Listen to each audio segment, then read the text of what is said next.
Okay, hello there. We are back.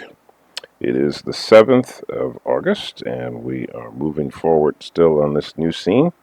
So let's see how far we have come. We've got our scene animated, and I believe the last time we were just adding in-betweens to smooth out the action.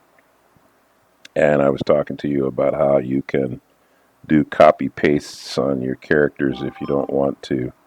If you can want to avoid having to do a lot of work, it's easy to um, use the copy paste function for things that are difficult to draw, like heads and hands and things like that, that would be difficult to in between or tricky to in between.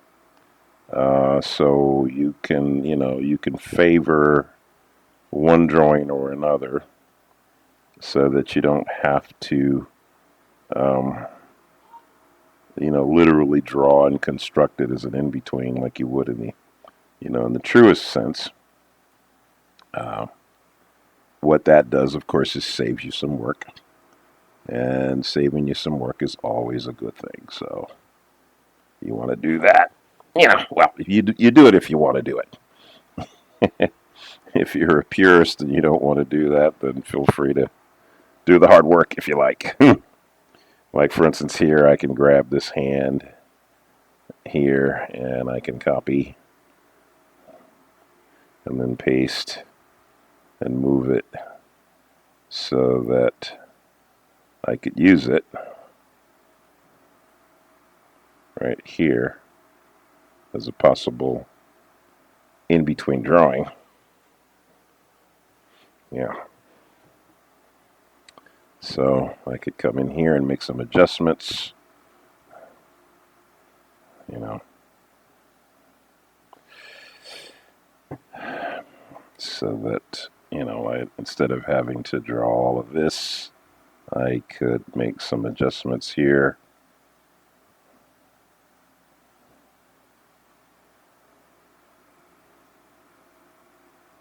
Like this. And the same thing here with this hand. I could go to, let's see, the previous hand. Yeah. Or actually, let's see. Well, I guess we'd go to this hand. And I could grab this hand, copy it, and then paste it. Then I could reduce it down, make a little adjustment on that.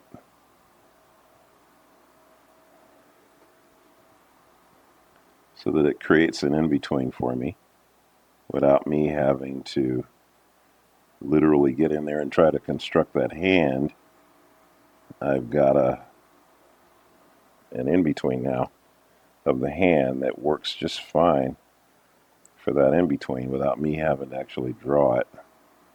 Just copy paste what I had before. Yeah. And it will work. And then the same thing holds true for the balance of the letter here. I can copy all of this, copy, paste. There we go.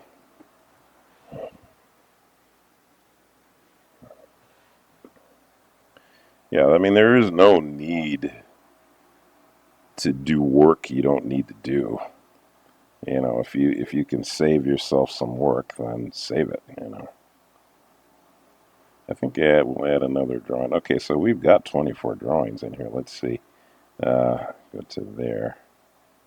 Well, I'll add one more drawing here because it is so easy to add that drawing. So, for instance, I can grab the head here.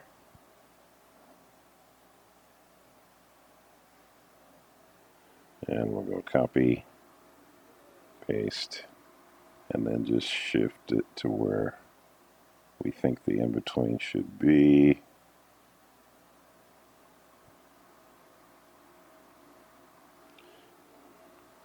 I like to flip it to make sure it looks like it's moving smoothly, and it is. Okay. So you can see how that little feature is very, very helpful. You know, very helpful. You know, because sometimes you want some extra in-betweens on something because you're trying to smooth out your action. You want it to be real smooth. So, you know, this way it's real easy for you to get those extra in-betweens without you actually having to draw them. Let's see, this hand is going to go back like that. Okay. Let's see. So, let's see here. Well, I guess maybe the final hand will copy this, paste, and let's see.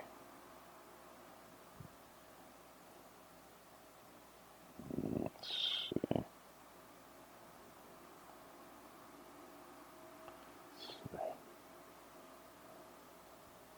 I always like to roll. I like to put it in the sequence of animation and play it because I think that does a better job of showing me whether I've got it fitting in the sequence of drawings or not. You know, if it looks like it's falling in the proper spot, then that's a good thing. Okay. Yeah, it's a good thing. Okay, and let's see what else.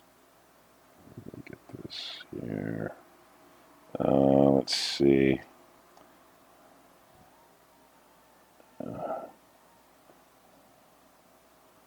Okay. Let's see. I think this hand in the back here will copy and paste. Let's see. I think maybe.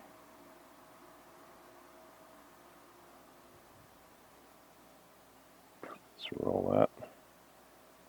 Yeah, that feels good. Okay. And then on the balance on the letter, get all of this, copy, and paste. There we go. And we'll play that. There we go. Okay, so we've got our scene. That's exactly 26 frames, so it's just a little over a second. Yeah, that's good. Okay, I think that's going to be fine. Let's see. Is there any? I think we're good. Okay, so all right. So now I'd say we can just go right into cleanup and inking on this. So let's see. We'll go back to 1, and we'll add a new layer. We'll add a new layer on here on the top. Empty layer, and this is all going to be on 2s. So I could go ahead and add frames. I think what I'll do here right now, yeah, I think I may do that. So I'm just going to go add after. So you can see in the top layer here, I'm adding frames in this layer. These are all blank frames. Okay. In this layer. So yeah, every one of these is a blank frame that I'll be inking directly on. Okay. Now I'm going to go back to this layer here, and I'm going to um, bring the opacity down on this layer. So we're going to bring the opacity down to 30. I usually bring it into 30% percentile range, and that's so that I'll be able to see the line as I'm making it, the ink line, that is. And let's see, I need to make sure I pull a model up on our character so I'll know what he looks like. Let's see, what do we got here? Yeah. All right, so let's see, where do we have him there? Okay. All right. So this is our model sheet here. Let's see, where is that? Okay. So that's our model sheet. Okay. And I'm going to put this off to the side where I can see it. You all won't be seeing it. Okay. All right. So let's see. So now I'm going to switch my pen to the solid pen, and I'm going to bring my image up to 200% so that I can properly be able to see this to ink it properly. Okay, so we're going to put black around him. Yeah. So the eye. Yeah.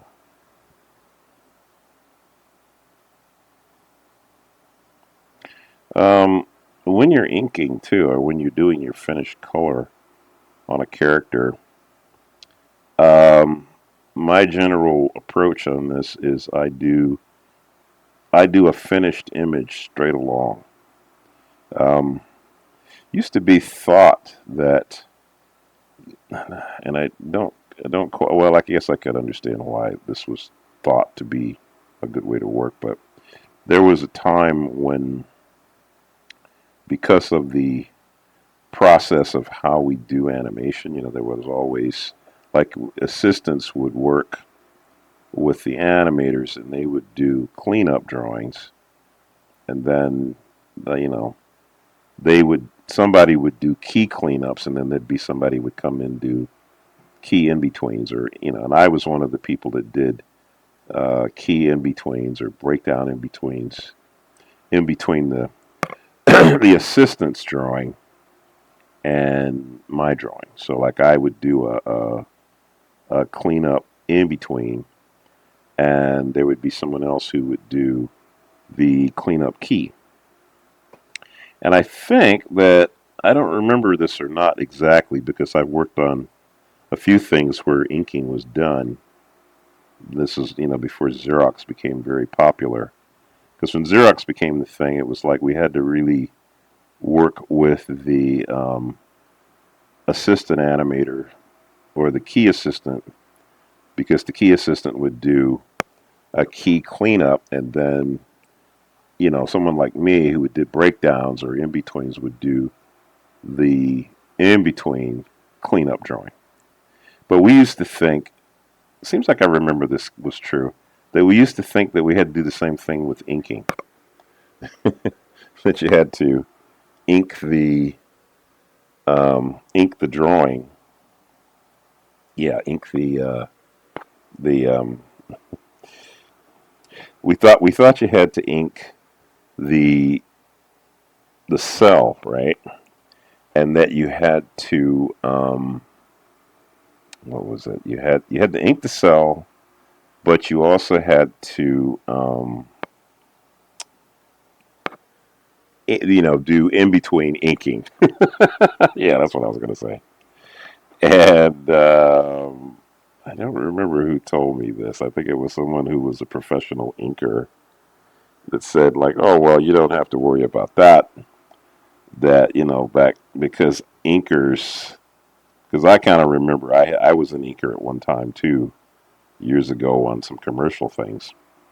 And it seems like I remember someone saying that it's not important to worry about inking in betweening your ink lines. And I used to ask the question, well, why is that? And I guess it's because we don't flip the cells, to see whether we got, we just trace the line. And so I remember thinking like, well, why don't we just do that with the with the pencil line? But I think it was because once we started doing Xeroxing, I think the difference is that with Xeroxing, um, if I'm getting this correct, you're still dealing with a line. You're still dealing with somebody drawing a line, and that line has to then be you have to work to that line. So you still had to um, get the line weights had to match or something like that. I forget. Anyways, whatever the reason was, I don't remember now I don't remember all the details about it. But I just always thought that it's like, well, that what I liked about inking was that you didn't have to worry about uh, in betweening an ink line, to match another ink line. I mean, it's hard enough to do the inking, much less have to. Anyways, so I mentioned that here because it's kind of the same thing. It's like when I'm doing this part of the action, I just trace over the I just trace right over the line. I don't worry myself with matching up. I just trace the line, and it's usually enough. It's fine. It usually it's what it should be. Yeah. So, anyways, so there you go.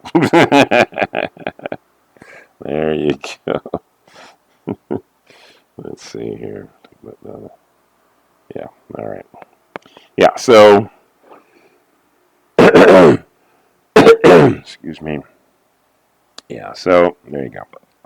Let's see. What did I do with the brush? Well, I guess I could invent a new brush here. So let's see. We'll do this.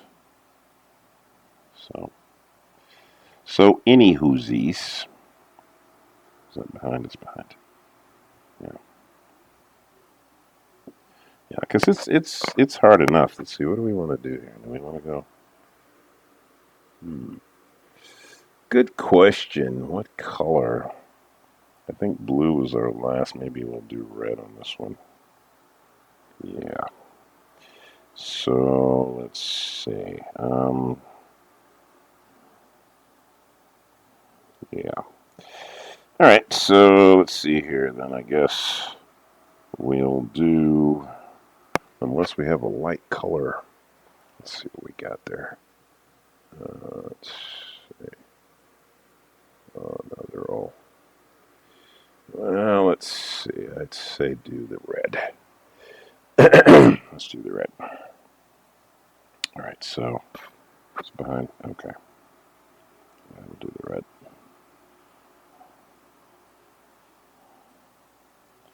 And I guess we'll go with just behind. Okay. Yeah, we'll do that. Okay. Back to the red and 100%. Yeah, there we go. Okay. So.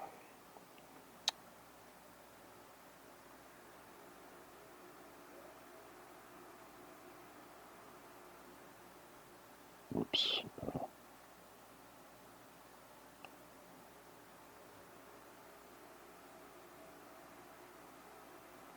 There we go. Okay. Okay, then let's see. I believe, okay, so skin color, paint bucket. Yeah.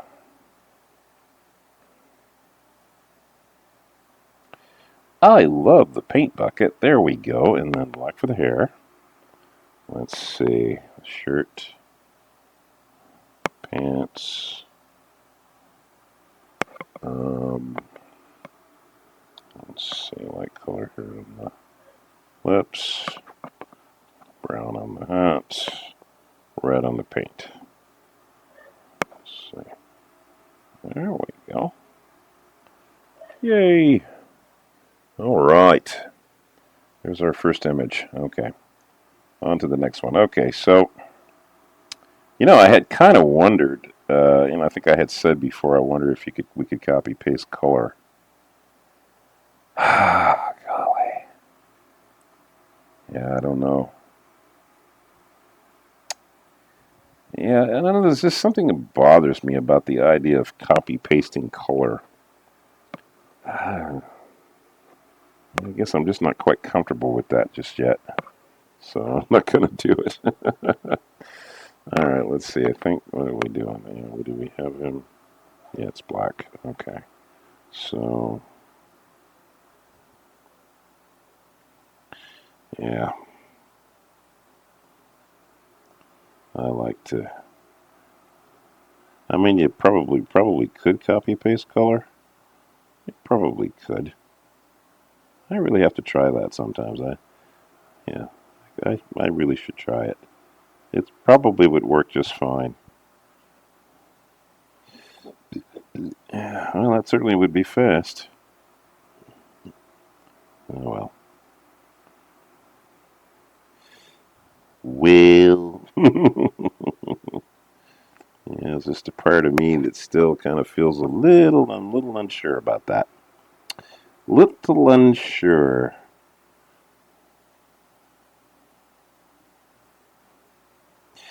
There's a part too of it where the hand-drawn quality of what we're doing, there's something nice about that. I think it's something nice about the imperfections of what a human can do. We're getting to such a place now where we're using machines so much, the AI and all that. And that's fine, and it does help. And I certainly am not against it. In fact, I'm quite fascinated with AI personally. I think that, particularly for those of us who are independent filmmakers, I could see how AI could be very, very helpful for us to make our own films because a bulk of the work could be done by the AI, and we could just be in there, kind of pinch hitting for the things that need to be fixed. Companies would be more likely to um, probably not want to do the nitpicky little stuff that some of us independent filmmakers would be happy to do. But I think that an AI assistant would certainly make our lives a lot easier. Um, I can't blame the big studios for wanting to save time and money. As it is, they spend a lot of money on films. In my opinion, a lot of money that they don't have to spend. They just choose to, but that's another whole conversation. But I think for those of us who are independent, um, the AI solution is a solution. And it's not a bad solution either. It's a pretty good one, actually. So, from that standpoint, I can see the value of AI for all of us indies. Yeah, I really do. I think it's a good. I think it could be a very good tool to use. So, and as time goes on, we'll see. How it's used. Obviously, it's obviously intended to be used to, save a lot of work and everything. So that's how it's gonna be used. That's how it's being used. But I could see how it could be uh, used by creatives in a much, much more sensible way. So, any whoosies, I think we those of us who are creatives know that we are always at the disadvantage, or we generally are at the disadvantage of being on the outside of how these things get, how to make a film or how to get something finished. So, in a sense, really anything that we can get that will make our lives easier is something that, well, it's going to be to our advantage to have. So, I think that just kind of goes without saying. Let's see. Let's see. Okay. Yeah. I mean, yeah. It's just sensible that that's what's got to happen, or that's what needs to happen. Let's put it like that. Should happen. Let's see.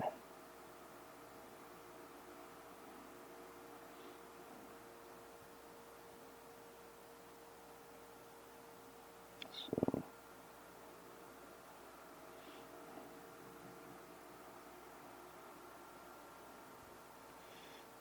probably. There we go. Okay, so let's see. Alrighty. Alrighty, so our colors there. We want the brown. So paint bucket on the skin and fingers, lips, hair, black, shirt, pants, paint, and paintbrush. Let's see. Alright, on the paint. Let's see here, we gotta fill in that little spot right there. Oh, yeah, right there. So, alright, we only got two colors in here so far. Okay, so there you go.